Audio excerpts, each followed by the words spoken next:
사랑합니다. 네, 오늘 본문 말씀은 우리에게 너무나도 익숙한 말씀입니다. 바로 야곱과 이삭의 아들 야곱과 에서가 태어난 장면을 그리고 있죠. 이삭은 나이가 40이 되었을 때 리브가와 결혼을 하였고, 하지만 안타까운 것이 결혼한 지 20년이 지나도록 그 둘 사이에는 아기가 없었습니다.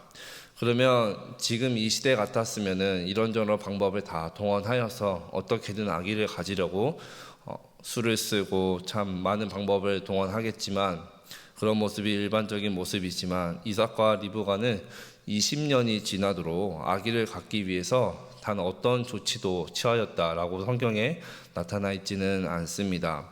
아마 이런 모습을 가졌던 이유는 부모인 아브라함과 사라의 삶을 보면서 또한 자신의 그 출생의 이야기를 익히 잘 들었을 것입니다.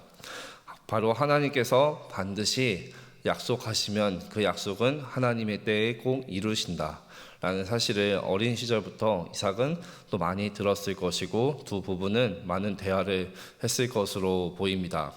그래도 너무 오랜 기간 동안 리브가가 아이를 갖지 못하자 리브가는 하나님께 기도하고, 또 이삭도 오늘 말씀을 보니까 아내를 위해서 하나님께 간절히 간구하였다라고 기록하고 있습니다.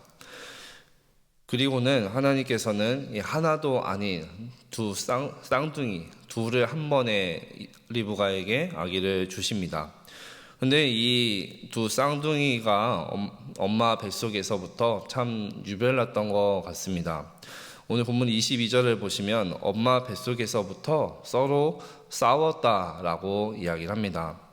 이렇게 싸우는 두 아기 때문에 엄마 리브가는 참 괴로웠습니다. 그래서 하나님께 기도를 하죠. 하나님, 이 아기들이 세상 밖으로 나오지도 않았는데 이렇게 뱃속에서 치고받고 싸우는 것 같습니다. 내가 너무 괴롭습니다. 하나님, 내가 어떻게 해야 할까요? 라고 하나님께 간구하며 기도를 합니다. 그러자 하나님께서는 이렇게 대답을 하십니다. 23절 말씀을 제가 읽겠습니다. 여호와께서 그에게 이르시되 두 국민이 내 태중에 있구나. 두 민족이 내 복중에서부터 나누리라. 이 족속이 저 족속보다 강하겠고 큰 자가 어린 자를 섬기리라 하셨더라. 아멘. 리브가는 이 하나님의 대답을 듣고 좀 갸우뚱했을 것 같습니다. 지금 아기들이 뱃속에서부터 싸워서 난 괴로워서 하나님께 토로하고 있는데, 기도하고 있는데 하나님은 지금 엉뚱한 대답을 하고 계신 것 같다라는 생각이 들 수도 있을 것 같습니다. 이제 겨우 아기가 생겼는데 도대체 이게 무슨 말인가? 이 아이들이 나중에 커서 두 민족이 된다는 이 말씀이 사실은 리브가에게는 이해도 되지 않고 비현실적으로 다가왔을 것 같습니다. 게다가 큰 자가 어린 자를 섬길 것이다 라는 이 말씀도 상당히 충격적이었을 것 같습니다. 네, 다시 말씀드리겠습니다. 작은 자가 어린 자를 섬길 것이다 라는 말씀입니다. 왜냐하면 당시 사회에서 대대로 지키던 풍습이 가문을 이어가고 유업을 이어가는 것은 우리나라 전통 문화에도 있지만, 유교 문화에도 있지만, 장자가 그 문화를 계승하는 그 풍습이 있었습니다. 그런데 하나님께서는 작은 자가 어린 자를 섬길 것이다 라고 말씀을 하셨죠. 무슨 의미였을까요? 하나님께서 하신 이 선택은 결코 인간의 생각과 사람의 조건에 따라서 너네가 생각하던 대로 좌지우지 되지 않을 것이다 라는 것이죠. 모든 것은 하나님의 손에 달려있다 라는 것을 지금 보여주고 있는 것입니다. 그리고 저희가 잘 알고 있듯이 이 두 아이가, 쌍둥이가 태어납니다. 형 에서가 먼저 나오고 동생 야곱은 정말 형보다 먼저 나가고 싶었는지 에서의 그 형의 발꿈치를 잡고 나오게 됩니다. 이 야곱이라는 이름의 뜻은 원래 고대 씨름 기술 중 하나였다고 합니다. 상대방에게 밀려서 쓰러지는 척 하면서 상대방의 발목을 잡고 돌리는 전문 기술 중 하나였다고 합니다. 그렇기 때문에 이 기술을 사용하면은 사람들이 굉장한 야유를 보냈다고 하죠. 왜냐하면 상대방을 속이는 기술이기 때문입니다. 마찬가지로 그래서 야곱은 딱 이름에 걸맞게 살아갑니다. 속고 속이는 인생을 살아가게 됩니다. 근데 왜 하나님은 이런 야곱을 선택을 하셨을까요? 그리고 또한 우리는 계속 생각합니다.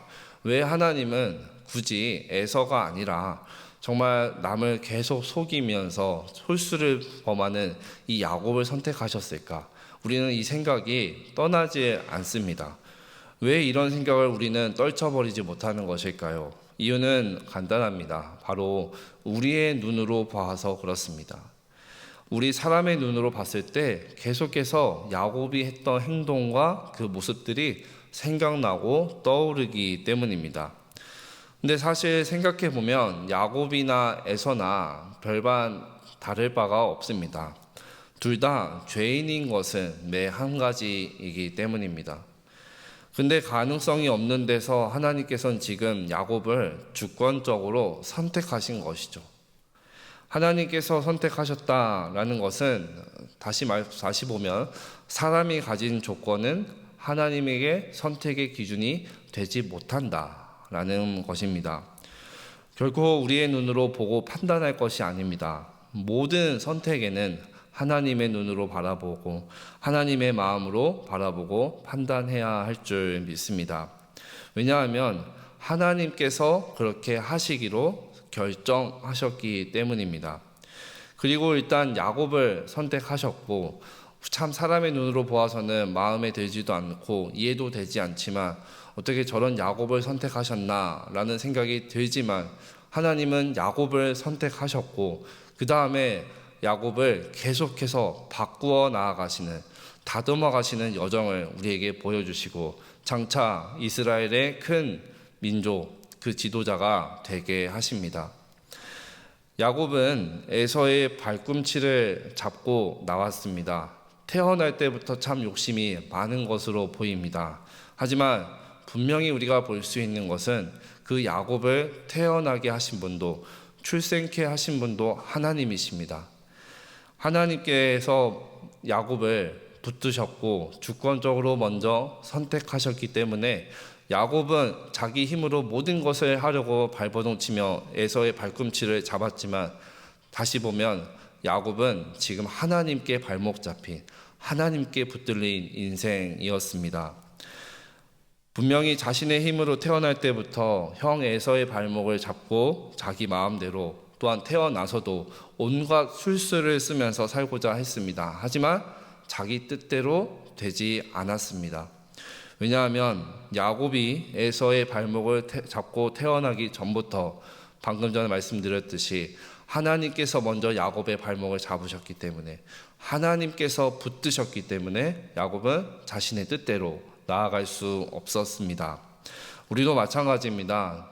우리의 인생이 우리의 삶이 내 뜻과 내 생각대로 잘 순조롭게 진행될 때도 있지만 내 생각과 계획대로 흘러가지 않을 때가 있습니다. 그러나 낙심할 것이 없습니다. 왜냐? 하나님께서 우리를 붙들고 계시고 모든 것은 하나님의 뜻대로 진행되고 있기 때문입니다. 말씀을 정리합니다. 야곱의 인생은 사람의 기준으로 봤을 때 불완전합니다. 그리고 억지스러워 보일 수 있습니다. 하지만 하나님의 눈으로 보면은 하나님의 마음으로 보면 그도 하나님께 붙잡힌 인생이었습니다. 하나님께 붙잡히고 하나님께서 다듬어 자간 그 인생이었습니다.